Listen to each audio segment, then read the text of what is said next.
বন্ধুরা paper coil বাঁধা হয়ে গেছে আমার, আটা দিয়ে সব উল্টে দিয়েছি, দেখতেই পাচ্ছ লাগানো হয়ে গেছে কমপ্লিট। এবার কালকে গান চাইলে দেখতে দেবো কিরম পেপার কয়েল বাঁধলুম।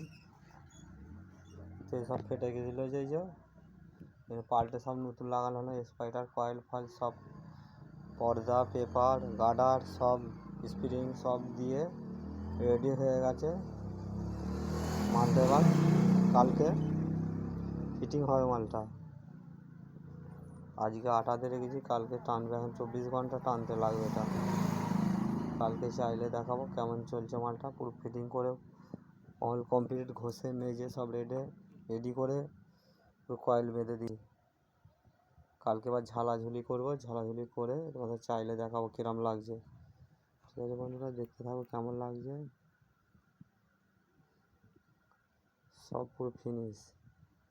এবার খালি আছে আমার ইউনিটগুলো আছে 60 ওয়াট ইউনিটগুলো হলেই হয়ে যাবে।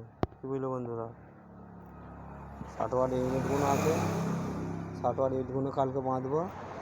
কতগুলো কেটে গেছে কিন্তু সব বেঁধে সব রেডি করবো। চারদিকে ছইরা আছে, আমার মাল গুছোনো হচ্ছে না। এই দুটো মাল এই যে ফাটিয়ে ফেলেছে, এই দুটো মাল কি রেডি হচ্ছে। এইখানে সব এই যে ইউনিট সব পোড়া আছে, এই যে দেখতে পাচ্ছ ইউনিট এইখানে পোড়া আছে, হয় সেটা রাখা আছে, হয় সেদিকের কোণে ভর্তি আছে। সব ইউনিট চারিদিক মাছ ছইরা আছে। সব ইউনিটগুলো কালকে সারানো হবে, সাইডে সব রেডি করা হবে। এখন এবার বক্সগুলো চেকিং চলবে, তারপরে তোমার খাটগুলো আনতে যাব। খাট দরজার ফ্রেমের মাল কালকে দেবে বলেছে, ওই জন্য আজকে স্পিকারগুলো বেঁধে নিল। এখন টানবে, একদিন টানা হয়ে গেলে তোমাদের চাইলে দেখাবো কেমন হলো কয়েল বাঁধা।